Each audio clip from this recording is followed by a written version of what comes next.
Pessoal, então, bom dia, boa tarde e boa noite, dependendo do horário que você possa estar vindo assistindo essa aula, dando continuidade aí aos nossos estudos da semana passada. Historicamente, o desenho técnico, pessoal, ele está conosco desde a antiguidade, tá? Então, desde a época, vamos dizer assim, do homem da pedra, então nós tínhamos registros históricos, né, até por historiadores e também por cientistas aí que estudam a história antiga, né, antiguidade, né? Então, os homens então já registravam, né, as áreas de caça, então em cavernas, né? Então esses registros antes mesmo da escrita eram feitos por desenho. Então as primeiras representações técnicas em si percebe-se então aí o uso do desenho nas pirâmides e templos do Egito, tá? Nos sistemas hidráulicos e nas plantas urbanas na Mesopotâmia, na Grécia, na geometria euclidiana, tá? Então você percebe então a apropriação da matemática pelo desenho. E Vitruvius aqui, lá em Roma, então trata aí da questão das dimensões do corpo, né, em relação às proporções, né, aquele intuito de encontrar, né, o homem perfeito, né, suas medidas, suas dimensões perfeitas, tá? Então não é de hoje que se temos aí então o desenho. Então remonta-se há muitos anos. Na Idade Média, logo após esse período, temos então aí o uso, né, do desenho por ofícios, por artesãos, né? Então até então não tinha uma padronização, tá? Então se usou o desenho nessa época para as fortalezas, para a construção das catedrais, dos projetos das catedrais.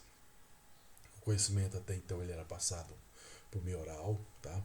Meio em manuscritos ilustrados, tá? Depois nós viemos então a época do Renascimento, então nós temos um período histórico, né? Leonardo da Vinci, né, na época começou a revolucionar o uso do desenho, já colocando já informações precisas de medidas, né? Então começou a se desenvolver a noção da perspectiva e as proporções avançadas, né? O desenho para representar os objetos a qual ele queria ilustrar, tá? Os desenhos mecânicos, desenhos anatômicos, né? Todos muito bem detalhados. Então, o surgimento então de uma visão mais científica nesse período do desenho, beleza? A geometria descritiva, logo em seguida, até então a geometria descritiva ela veio para auxiliar estratégias de guerras. Se eu não me engano, o Gaspar Monge ele viciou a época de Napoleão, tá? Então, no século XVIII esse período ficou um pouquinho escondido essa teoria, tá? Até depois que ela começou a ser difundida, né? Então o Gaspar Monge ele criou um método de representação de objetos 3D em 2D que atualmente nós usamos, né? Então, até ele é aplicado na engenharia, no ensino técnico até hoje, beleza? Então é a base da interpretação de projetos é a de Gaspar Monge, tá? Depois que com o uso aí da representação gráfica por Gaspar Monge, então veio a utilização desse mecanismo de interpretação de projeções ortogonais e perspectivas na Revolução Industrial. Então veio então um grande avanço, né, da história por meio da Revolução Industrial, e a participação do desenho técnico foi crucial na Revolução Industrial, tá? Então a uso aí passou então, né, até então a ter um padrão, né, e houve aí com isso a expansão do uso do desenho técnico, tá? Então na época da Revolução Industrial. Então o crescimento da indústria, né, cada vez mais foi exigindo precisão e normatização. Tá? Então passou-se a usar então as vistas, os cortes, a escala, legendas, tudo padronizado. Tá? Então hoje nós adotamos um sistema de padronização para o desenho. Tá? Então o surgimento das escolas técnicas, né, e a difusão aí do conhecimento técnico do desenho técnico das escolas técnicas, tá? Conhecimento. E hoje nós estamos aí na era digital, tá? Então, todo esse conhecimento da projeção, tá, de Gaspar Monge passou pela Revolução Industrial, foi para o conhecimento científico nas academias, e hoje, dentro das academias, nós temos a transição, né, do desenho técnico manual para o desenho técnico digital. Então, temos hoje o desenho assistido por computadores, tá? Então, nos anos 80, então, surgiram os primeiros CADs, né, software de CAD, né, então, que proporcionou um aumento significativo da precisão da elaboração desses projetos e também da aumento da produtividade, tá? Então, a modelagem 2D e 3D ficou muito mais dinâmica e muito mais rápida, né, de proporcionar essa representação, tá? Aplicações aí são em diversas áreas do conhecimento, então praticamente todos os cursos de engenharia, né, os cursos de arquitetura, os cursos de design, todos hoje em dia usam o desenho técnico como uma linguagem de comunicação técnica, beleza? Então nós podemos analisar a linha do tempo, então, desde a antiguidade até o CAD, tem uma evolução do uso aí do desenho para representar como uma linguagem, tá, de ideias, tá? Então podemos dizer então que o desenho técnico tem uma importância fundamental, tá? Então é essencial para a materialização de ideias. Ele é evoluído e evolui com a ciência, com a arte e a tecnologia, e continua fundamental em múltiplas áreas profissionais, beleza? Então nós podemos dizer então que tem tipos de desenhos técnicos, tá? Tipos diferentes. Dentro desses tipos de desenhos, nós temos os não projetivos e os projetivos. A definição, então, dos não projetivos é a representação de gráficos derivados de cálculos algébricos, relações lógicas, sem depender de forma real do objeto. Então, não tem uma relação real com o objeto, tá? Então, descreve dados, processos e funções. Então, esses desenhos não projetivos, nós podemos encontrar eles onde? Nos gráficos, nos diagramas, nos esquemas, nos fluxogramas, beleza? Já os desenhos projetivos, eles são representações geométricas, né, que obedecem às suas proporções, reproduzindo a forma e a proporção real do objeto, tá? Esses são os desenhos técnicos projetivos, são os desenhos que nós estaremos trabalhando nessas nossas aulas, tá? Finalidade: comunicar com precisão a parte geométrica de peças e construções. Exemplos: nós temos as vistas ortográficas, as perspectivas, temos cônicas, isométricas e cavaleira, e temos cortes e seções de objetos. Formas de elaboração e apresentação do desenho técnico que nós temos aqui. Elaboração do desenho. Então, o desenho técnico é elaborado em etapas, acompanhando a evolução do projeto. Nós temos o esboço ou croquis, que é a mão livre, né? Então, primeiro, a representação da ideia é feita sem instrumentos, né, focando em proporções e conceitos, tá?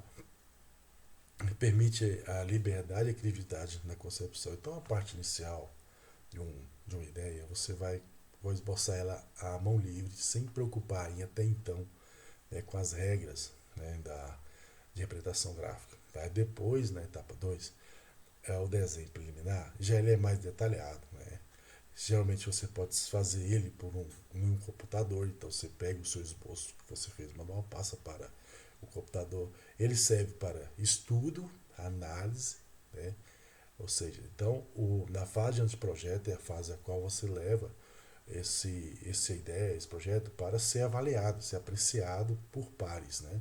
No caso, por clientes, no caso de repartições, aí, por grupos de trabalho, para ser avaliado.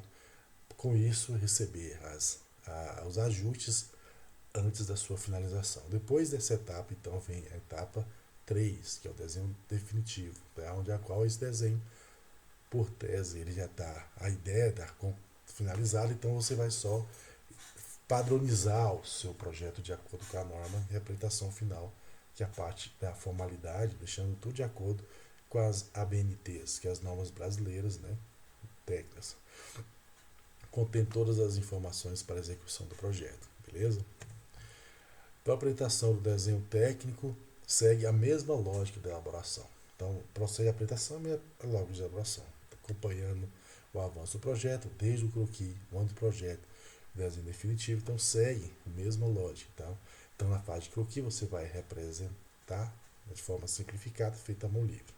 O ano do projeto, você vai representar de forma intermediária, geometria desenvolvida com software, permitindo a revisão de discussões técnicas de aprovação. Tá? É aquilo que nós conversamos antes.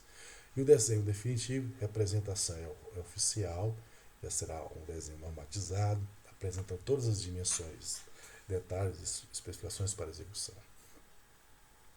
Resumo da sequência. Então você tem o esboço, você tem o anteprojeto e o definitivo, beleza? A padronização do desenho técnico, pessoal, é algo que precisamos estar atentos, tá? Porque da mesma forma que você tem a gramática que nos orienta na nossa linguagem, nós temos também o desenho técnico que nos orienta na parte de representação de ideias por meio gráfico, tá?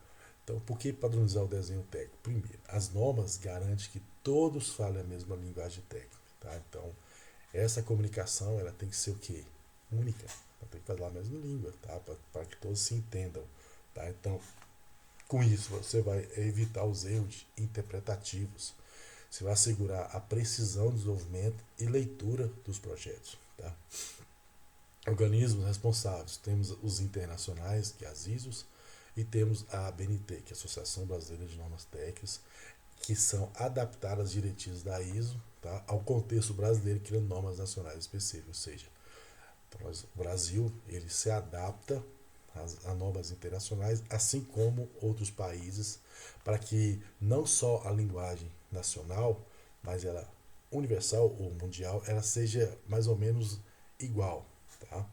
Então será, se você for um engenheiro formado aqui no Brasil, for atuar, né, lá um exemplo, né, atuar no Japão, você vai deparar com o desenho técnico lá. Então ele é mais ou menos adaptado, né, a realidade, só que é adaptado à realidade nacional do Japão, tá? Mas é uma linguagem que tende a ser bem próxima da realidade brasileira. Então a padronização, pessoal, ela é essencial para a clareza, segurança, uniformidade de qualquer projeto técnico, tá? Então padronização é o fundamental aí. Então, se você for trabalhar com desenho técnico, a bibliografia principal aí no caso, né, tem as normas da BNT, elas vão dar um suporte considerável aí na parte de elaboração, na parte de definições, em todas as etapas. Então você não vai precisar de inventar nada para o seu desenho, você vai ter simplesmente procurar uma norma que te auxilia para a elaboração do seu projeto, tá? Então a importância da norma é essa uniformização da apresentação gráfica. Então, definir os critérios claros dos símbolos, cotas, vistas, escalas, então isso é fenomenal, tá? Que facilita aí a comunicação entre profissionais independentes da área de atuação. Então, as normas brasileiras seguem o padrão internacional ISO, mas é adequada às realidades e práticas do Brasil, tá? Então, as normas da BNT usadas aí em desenho, até as principais normas, né, interpretação, eu peguei algumas para apresentar aqui para vocês, por exemplo, a C67 tem princípios gerais de representação em desenho, tá? Por exemplo, professor, qual a folha que eu uso para projetos? Então tem a C68, a norma que trata justamente sobre os formatos, tá? O layout, as dimensões do papel, tá? Temos a 10647 que define os termos empregados, tem a 7142 que ensina como se faz para dobrar os formatos maiores, né, os papéis maiores de impressão, tá? Tem a 8402 que ensina e explica quais são os caracteres recomendados para os projetos, escrita técnica, tá? 8403 explica os tipos de linha, espessura de linha, largura de linha. A 896, emprego e o uso da escala nos projetos. A 10126, uso de cotas em desenho técnico. Então, tudo é normatizado, beleza? Temos aí também algumas normas complementares, né? Interpretação de áreas de corte por meio de achuras, indicação de estado de rugosidade, sistema de tolerância e ajuste, muitos aplicados aí para o pessoal da mecânica que desenvolve máquinas e equipamentos, né? Representação de projetos arquitetônicos, aqui também temos projetos arquitetônicos que nós podemos fazer uso disso também para as construções, execução de desenho para obras de concreto simples e armado, então nós também podemos fazer uso dessa norma.